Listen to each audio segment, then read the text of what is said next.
കേൾക്കാം. കണ്ണൂർ രത്നകുമാറും സംഘവും അവതരിപ്പിച്ചത്. കഥ മുരളീനാദം.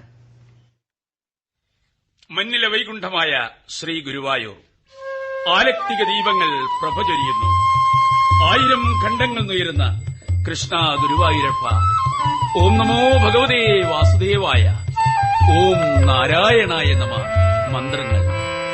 കൃഷ്ണ കൃഷ്ണ ഗോവിന്ദ ജനാർദ്ദന, കൃഷ്ണ ഗോവിന്ദ നാരായണ ഹരേ, അച്യുതാനന്ദ ഗോവിന്ദ മാധവ, സച്ചിദാനന്ദ നാരായണ ഹരേ, സച്ചിദാനന്ദ നാരായണ ഹരേ. കൃഷ്ണ കൃഷ്ണ ഗോവിന്ദ ജനാർദ്ദന, കൃഷ്ണ ഗോവിന്ദ നാരായണ ഹരേ, അച്യുതാനന്ദ ഗോവിന്ദ മാധവ, സച്ചിദാനന്ദ നാരായണ ഹരേ, സച്ചിദാനന്ദ നാരായണ ഹരേ. പരിപാവനവും പുരാണ പ്രസിദ്ധവുമായ ശ്രീ ഗുരുവായൂരമ്പലത്തിന്റെ പശ്ചാത്തലത്തിൽ അവതരിപ്പിക്കട്ടെ കഥ മുരളീനാദം.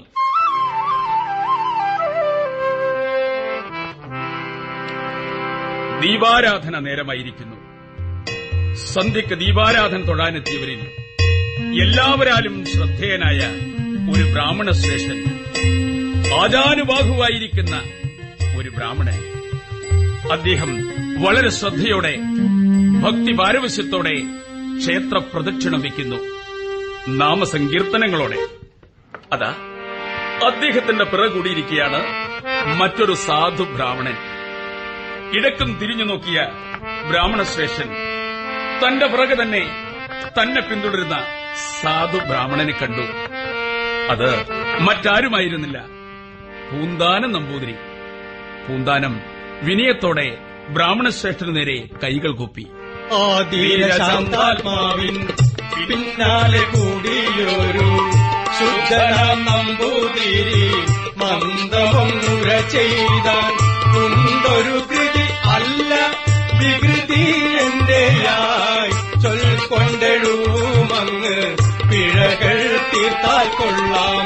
ആദിരശാന്താത്മാവിൻ പിന്നാലെ കൂടിയൊരു ശുദ്ധനാം നമ്പൂതിരി, മന്ദമൊന്നുര ചെയ്താൻ ഉണ്ടൊരു കൃതി അല്ല വികൃതി എന്റെയായി ചൊൽക്കൊണ്ടെഴുമങ്ങ് പിഴകൾ തീർത്താൽ കൊള്ളാം. ആരോടാണ് പൂന്താനം ഈ അഭ്യർത്ഥന നടത്തിയത്? ആരാണ് ആജാനുബാഹുവായിരിക്കുന്ന ആ ബ്രാഹ്മണ ശ്രേഷ്ഠൻ? അദ്ദേഹമാണ് കേളികെട്ട മേൽപ്പത്തൂർ നാരായണ ഭട്ടതിരി. നാരായണീയം രചിച്ച് നാരായണനെ ഭജിച്ച് ആയുരാരോഗ്യം നേടി കണ്ണനെ ദർശിച്ച പുണ്യവാൻ നാരായണ ഭട്ടതിരി. മേൽപ്പത്തൂർ നാരായണ ഭട്ടതിരി. നാരായണീയം രചിച്ച് നാരായണനെ ഭജിച്ച് ആയുരാരോഗ്യം നേടി കണ്ണനെ ദർശിച്ച പുണ്യവൻ നാരായണ ഭട്ടതിരി. മേൽപ്പത്തൂർ നാരായണ ഭട്ടതിരി. കേളികെട്ട സംസ്കൃത പണ്ഡിതൻ, വാഗ്മി, പ്രശസ്തനായ തൃക്കണ്ടിയൂർ അച്യുത പിഷാരടിയുടെ വത്സല ശിഷ്യൻ. വൈദ്യം, ജ്യോതിഷം, വ്യാകരണം, അലങ്കാരം എല്ലാം ഗുരുവായ അച്യുത പിഷാരടിയിൽ നിന്നും നന്നായി പഠിച്ചു. ആ ഗുരുവര്യന് കലശലായ വാതരോഗം ബാധിച്ച് കിടപ്പിലായി. ചികിത്സകൾ വിദ്യാവണ്ണം നടത്തി, ഫലിച്ചില്ല. അദ്ദേഹം ജ്യോതിഷ പണ്ഡിതന്മാരുമായി ആലോചിച്ചു, ജാതകം വിശദമായി പരിശോധിച്ചു, കാരണം കണ്ടെത്തി. ജന്മാന്തര ദുരിതമാണ് രോഗകാരണം. പ്രതിവിധിയും നിശ്ചയിക്കപ്പെട്ടു.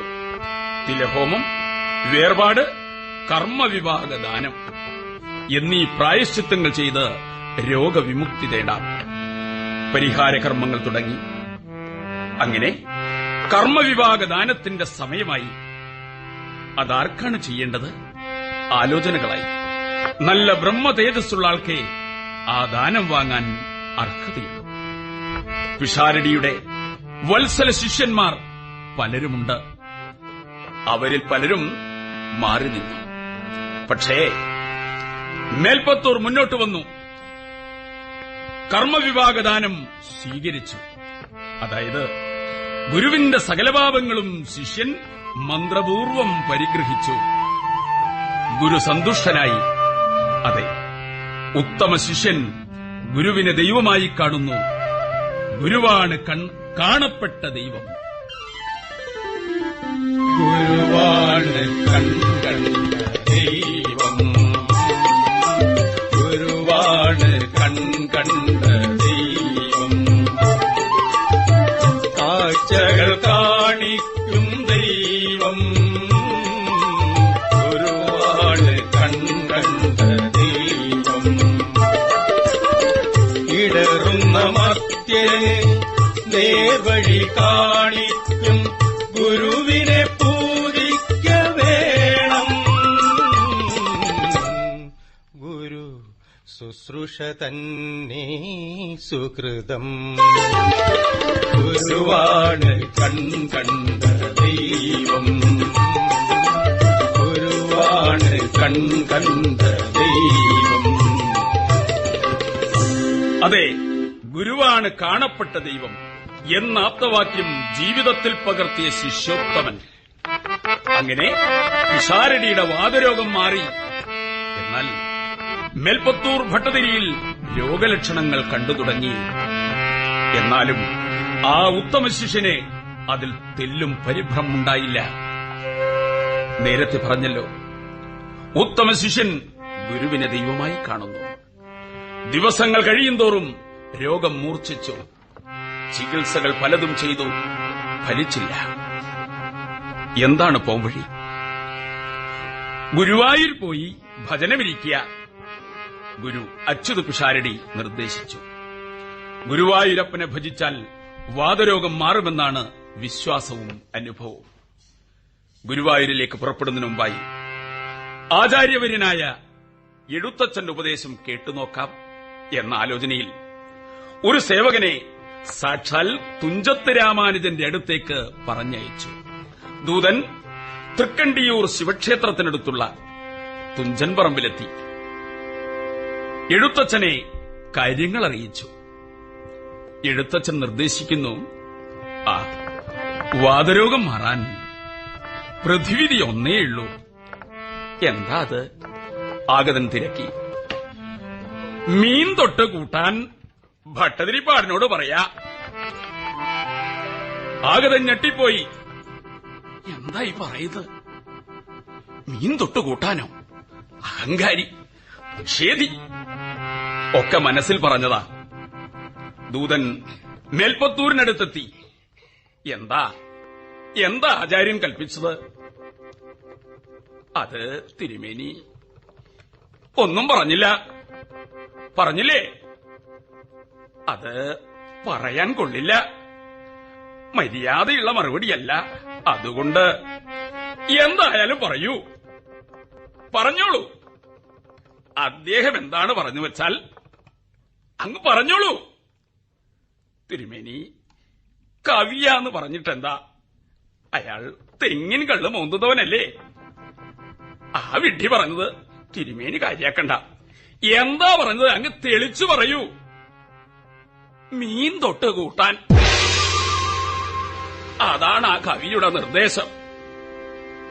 മേൽപ്പത്തൂർ ഭട്ടതിരിപ്പാട് ഒട്ടുനേരം ചിന്തയിലാണ്ടു. ഓഹോ, കാര്യം പിടികിട്ടി. എന്ത് പിടികിട്ടിയെന്ന്? ശരിയായ മാർഗം തന്നെ ഉപദേശിച്ചു എഴുത്തച്ഛൻ. എന്താ തിരുമേനി പറയുന്നത്? അതെ, മഹാവിഷ്ണുവിന്റെ ആദ്യ അവതാരമായ മത്സ്യാവതാരം തൊട്ട് അങ്ങ് കൂട്ടാൻ. മഹാവിഷ്ണുവിന്റെ അവതാര കഥകൾ മഹാകാവ്യമാക്കി എഴുതാൻ. പിന്നെ വൈകിയില്ല. ഭട്ടതിരിപ്പാട് അനുജൻ മാതൃദത്തനോടൊപ്പം ഗുരുവായൂരെത്തി ഭജനം പാർത്തു.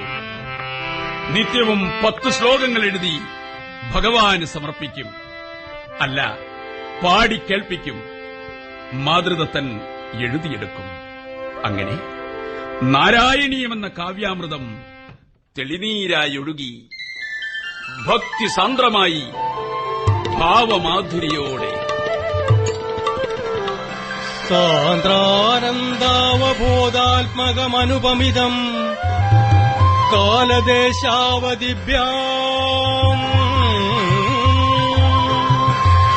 നിർമുക്തം നിത്യമുക്തം നിഗമശതസഹസ്രേണ നിർഭാസ്യമാനം അസ്പഷ്ടം ദൃഷ്ടമാത്രേ പുനരുരു പുരുഷാർത്ഥാത്മകം ബ്രഹ്മതത്വം തത്താവദ്ഭാതി സാക്ഷാത് ഗുരുപവനപുരേ അന്ധഭാഗ്യം.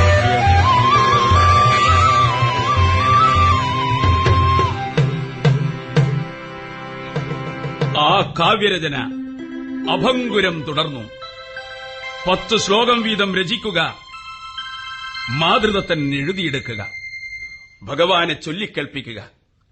മഹാവിഷ്ണുവിന്റെ അവതാരങ്ങൾ ഓരോന്നോരോന്നായി ആ പണ്ഡിതവര്യന്റെ തൂലികയിൽ ചിത്രങ്ങളായി കാവ്യചിത്രങ്ങൾ. നാരായണായ നമോ നാരായണായ നമോ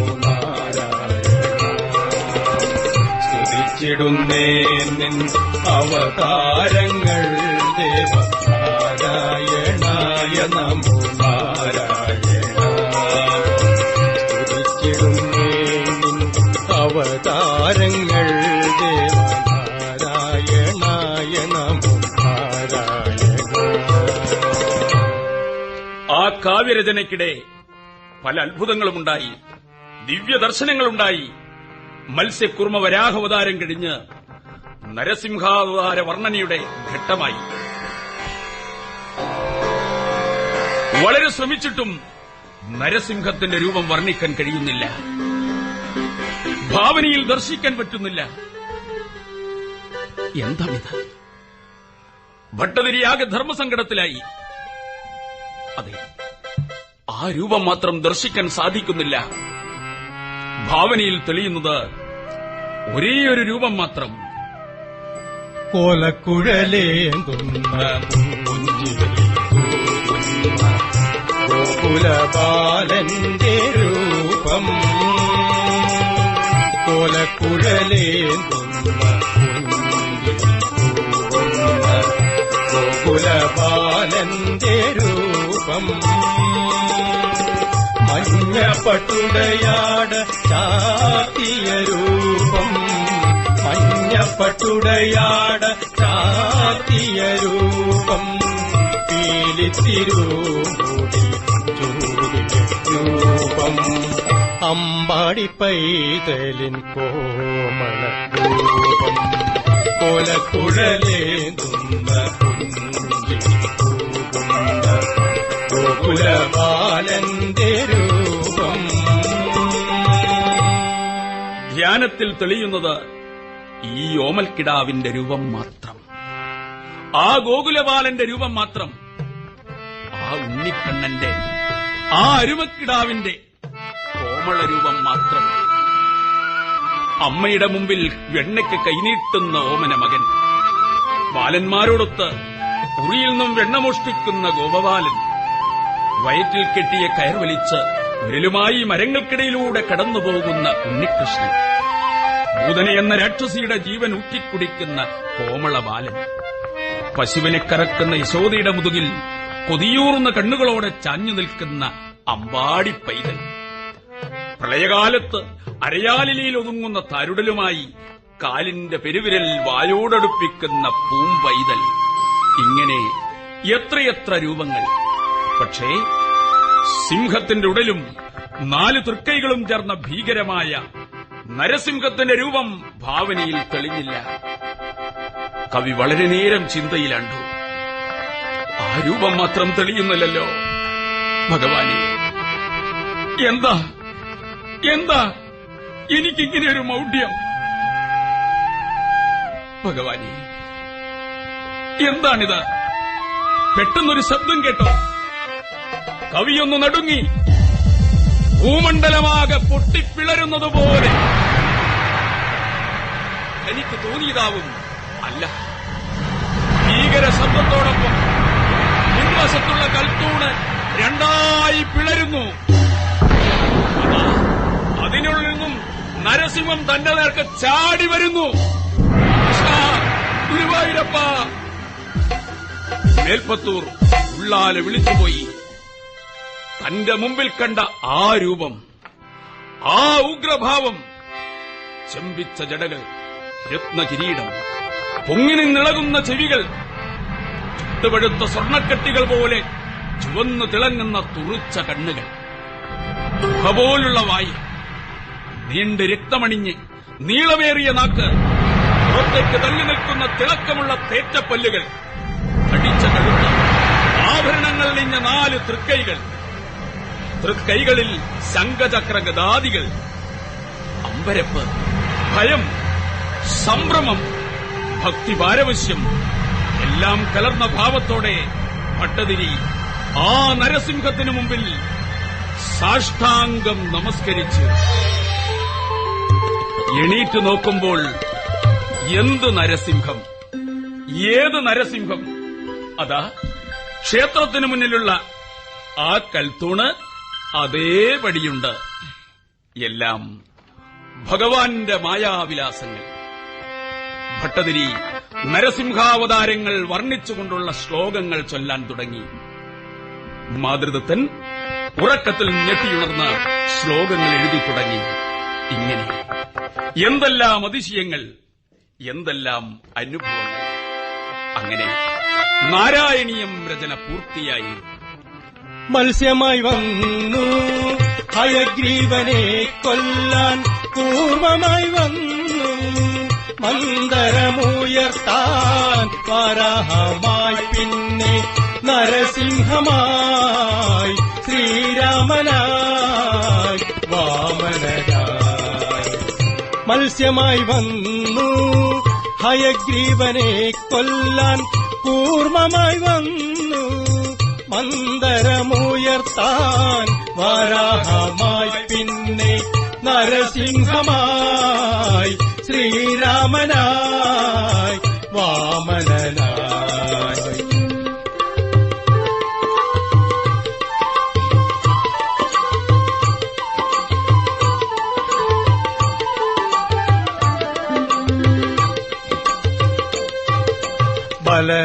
ബലരാമനായും ശ്രീകൃഷ്ണനായും അവതരിച്ചു മന്നിൽ വൈകുണ്ഠനാഥൻ. ബലരാമനായും ശ്രീകൃഷ്ണനായും അവതരിച്ചു മന്നിൽ വൈകുണ്ഠനാഥൻ. കൽക്കിയായൊടുവിൽ വന്നെത്തിയിടും പ്രളയത്തിലെല്ലാം മുക്കിയിടും ദേവൻ. ദശാവതാരം കൈക്കൊള്ളും ദേവൻ. മത്സ്യമായി വന്നു ഹയഗ്രീവനെ കൊല്ലാൻ കൂർമ്മമായി വന്നു, മന്ദരമുയർത്താൻ വരാഹമായി, പിന്നെ നരസിംഹമായി, ശ്രീരാമനായി, വാമനനായി. മത്സ്യം തൊട്ടുകൂട്ടി ശ്രീകൃഷ്ണാവതാരവും കൽക്കിയുമെല്ലാം എഴുതി അവതാരമാഹാത്മ്യങ്ങൾ കീർത്തിച്ചു. അപ്പോഴേക്കും ഭട്ടതിരിപ്പാടിന്റെ വാതരോഗം നിശേഷം ശമിച്ചു. എന്നു മാത്രമല്ല, അദ്ദേഹം പൂർണ്ണ ആരോഗ്യവാനായി തീരുകയും ചെയ്തു. അങ്ങനെ നാരായണീയം രചിച്ച് നാരായണനെ ഭജിച്ച് ആയുരാരോഗ്യം നേടി കണ്ണനെ ദർശിച്ച പുണ്യവാൻ നാരായണ ഭട്ടതിരി ശ്രീ മേൽപ്പത്തൂർ നാരായണ ഭട്ടതിരി. നാരായണീയം രചിച്ച് നാരായണനെ ഭജിച്ച് ആയുരാരോഗ്യം നേടി കണ്ണനെ ദർശിച്ച പുണ്യവാൻ നാരായണ ഭട്ടതിരി ശ്രീ മേൽപ്പത്തൂർ നാരായണ ഭട്ടതിരി. ഇങ്ങനെ ഗുരുവായൂരപ്പന്റെ അനുഗ്രഹം നേടിയ ഭക്താഗ്രണി പണ്ഡിതവര്യനാണ് ആ സന്ധ്യാവേളയിൽ ക്ഷേത്ര പ്രദക്ഷിണം ചെയ്യുന്നത്. അദ്ദേഹത്തിന്റെ പിന്നാലെ കൂടിയിരിക്കുകയാണ് പൂന്താനം നമ്പൂതിരി. പൂന്തേനാം പല കാവ്യം കണ്ണനു നിവേദിച്ച പൂന്താനം ജ്ഞാനപ്പാന പാടിയ പുംസോകിരം. ഓ പാടിയ പുംസോകിരം. പൂന്തേനാം പല കാവ്യം കണ്ണനു നിവേദിച്ച പൂന്താനം ജ്ഞാനപ്പാന പാടിയ പുംസോകിരം. ഓ പാടിയ പുംസോകിരം. കണ്ണിനു മുമ്പിൽ കാവ്യത്തിന്റെ പൂന്തേനുകൾ അർപ്പിച്ച ആൺകുയിൽ, ജ്ഞാനപ്പാനയിലൂടെ മനുഷ്യർക്ക് ജ്ഞാനം പകർന്നു നൽകിയ ഭക്തോത്തമൻ, കണ്ണന്റെ ഭക്തദാസൻ. ഉണ്ണിക്കണ്ണൻ മനസ്സിൽ കളിക്കുമ്പോൾ ഉണ്ണികൾ മറ്റു വേണമോ മക്കളായി. ഉണ്ണിക്കണ്ണൻ മനസ്സിൽ കളിക്കുമ്പോൾ ഉണ്ണികൾ മറ്റു വേണമോ മക്കളായി. എന്ന് പാടിയ ഭക്താഗ്രണി അദ്ദേഹം താൻ എഴുതിയ ഓല, ആ ഗ്രന്ഥം മേൽപ്പത്തൂരിന് നേരെ വളരെ വിനയാന്യുതനായി നീട്ടി. മഹാനുഭാവ, ഈ എളിയവൻ ഒരു കൃതി അല്ല, വികൃതി ചമച്ചിരിക്കുന്നു. ഒരു രസം മാത്രമേ പച്ചമലയാളത്തിൽ എഴുതിയ ഈ കൃതിയിലുള്ളൂ. ഭക്തിരസം മാത്രം. ഭാഷാ കർണാമൃതമെന്ന് പേര് നൽകിയ ഈ കൃതിയിലെ പിഴകൾ തീർത്തു തരണം. മഹാത്മൻ, ഇക്കാര്യത്തിൽ അങ്ങേക്കാൾ പാകതയുള്ള മറ്റൊരു പണ്ഡിതനെ എനിക്കറിഞ്ഞുകൂടാ. ഈ അഭ്യർത്ഥന നിരസിക്കരുതേ. ഈ വാക്കുകൾ കേട്ടപ്പോൾ ഭട്ടതിരിക്കുണ്ടായ ഭാവഭേദങ്ങൾ പൂന്താനം കണ്ടു. ഉച്ചത്തിന്റെ കാർമേഘങ്ങൾ ആ മുഖത്തടിഞ്ഞുകൂടി. വെറുപ്പിന്റെ കൊടുങ്കാറ്റാഞ്ഞടിച്ചു. കണ്ണുകളിൽ കോപത്തിന്റെ ചെമ്പരത്തിപ്പൂക്കൾ വിരിഞ്ഞു. ഈ വികാരങ്ങളെല്ലാം കൂടി അരച്ച് കലക്കിയ മറുപടി, ഭാഷാ ശ്ലോകമല്ലേ, മറ്റു വല്ലവരെയും കാട്ടിക്കൊള്ള. അത് കേട്ട സാധുവായ പൂന്താനം നമ്പൂതിരി നിരാശാഗർത്തത്തിൽ വീണുപോയി. ഗൈർവാണി, അതായത് സംസ്കൃത ഭാഷയെവിടെ, ഗതികെട്ട ഈ ദരിദ്ര ഭാഷ, ഈ മലയാള ഭാഷ എവിടെ? ശരിക്കും കൊടുത്തു. ഭട്ടതിരിപ്പാടിന് നിറഞ്ഞ സംതൃപ്തി. പാവം പൂന്താനം അദ്ദേഹം തന്റെ ഗൃഹത്തിലെത്തി. നിദ്രാദേവി അദ്ദേഹത്തെ നിശ്ശേഷം കൈവെടിഞ്ഞു. കൃഷ്ണ ഭഗവാനെ, ഞാൻ അപമാനിതനായി പോയല്ലോ. ഒരു മനുഷ്യന് ആത്മാഭിമാനമല്ലേ കണ്ണ ഏറ്റവും പ്രധാനം. ഭഗവാനെ, ഭഗവാനെ, ഞാൻ എന്തു ചെയ്യേണ്ടു? മനമുരുകി വിളിച്ചു പൂന്താനം നമ്പൂതിരി. കരഞ്ഞു വിളിച്ചു. എന്നാൽ ഇതേ സമയം ഭട്ടതിരിയോ? ഉറങ്ങാൻ കിടന്ന ഭട്ടതിരിപ്പാടിന് എന്തെല്ലാം ഒരു അസ്വസ്ഥത. കൈകാലുകൾ തളരുന്നു, കോച്ചു വലിക്കുന്നു. അത് ക്രമേണ കൂടിക്കൂടി വരികയായി. അസഹ്യമായ വേദന. ഭഗവാൻ ഗുരുവായൂരപ്പന്റെ കാരുണ്യത്തിൽ ശമിച്ചിരുന്ന വാതരോഗം, നാരായണീയ രചനയിലൂടെ നിശ്ശേഷം മാറിയിരുന്ന വാതരോഗം ഭട്ടതിരിയെ ആക്രമിച്ചിരിക്കുന്നു സർവസംഹാര ഭാവത്തോടെ. മുരളീധര കൃഷ്ണ ഹരേ ജയ മുരളീധര കാരുണ്യ സിന്ധോ രക്ഷകനേ. കരഞ്ഞു വിളിച്ചു വിദ്വാനമേൽപ്പത്തൂർ.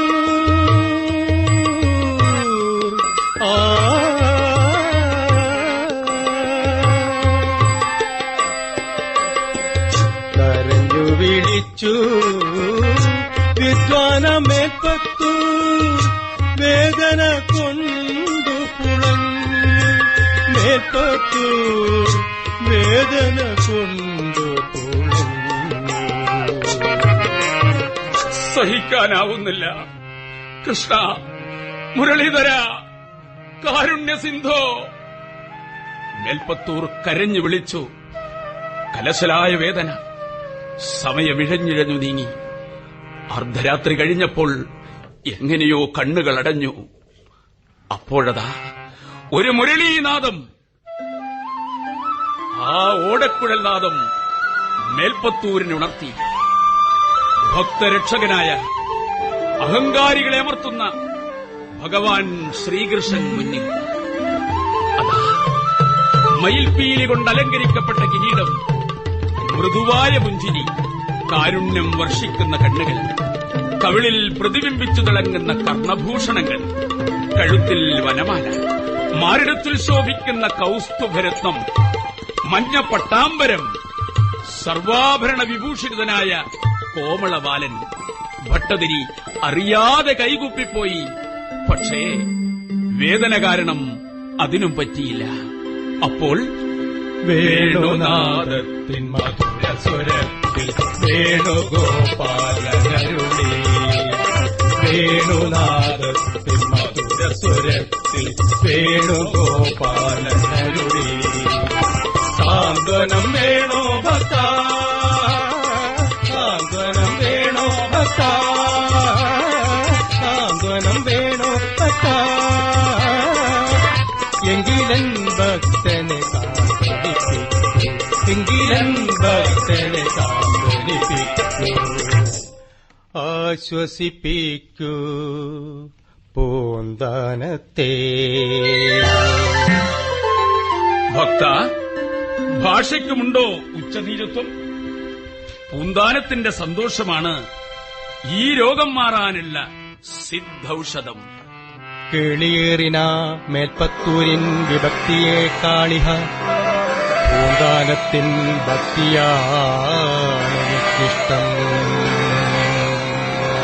ഭട്ടതിരി ഗോകുലബാലന്റെ, അമ്പാടിക്കണ്ണന്റെ, ഗുരുവായൂരപ്പന്റെ പാതാരവിന്ദങ്ങളിൽ വീണ് നമസ്കരിച്ചു. ഭഗവാനെ, പൊറുക്കണേ, മാപ്പാക്കണേ കൃഷ്ണ. ഭട്ടതിരി മനമുരുകി വിളിച്ചു. മനമുരുകിയ ആ പശ്ചാത്താപം പ്രായശ്ചിത്തമായിരുന്നു.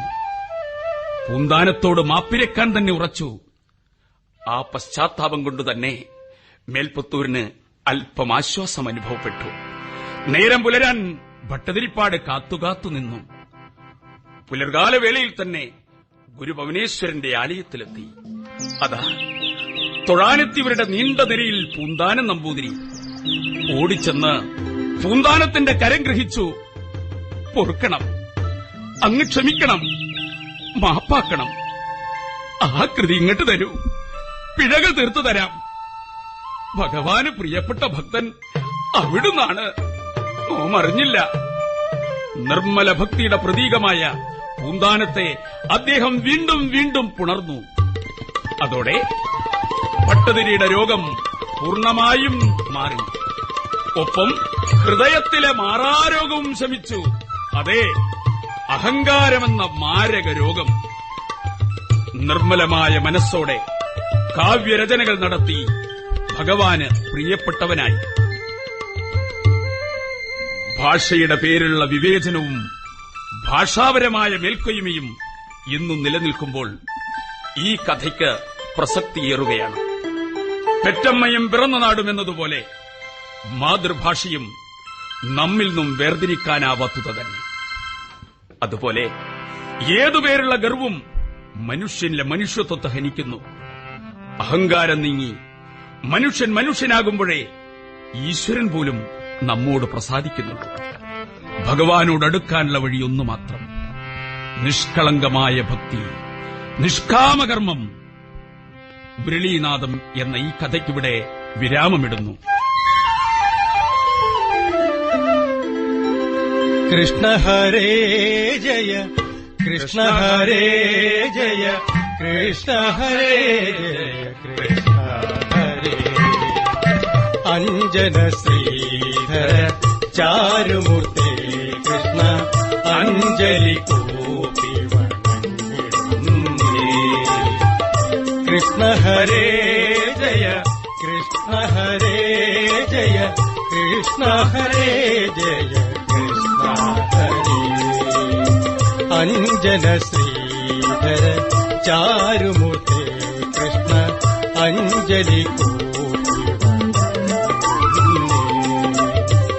കൃഷ്ണ ഹരേ ജയ കൃഷ്ണ ഹരേ ജയ കൃഷ്ണ ഹരേ ജയ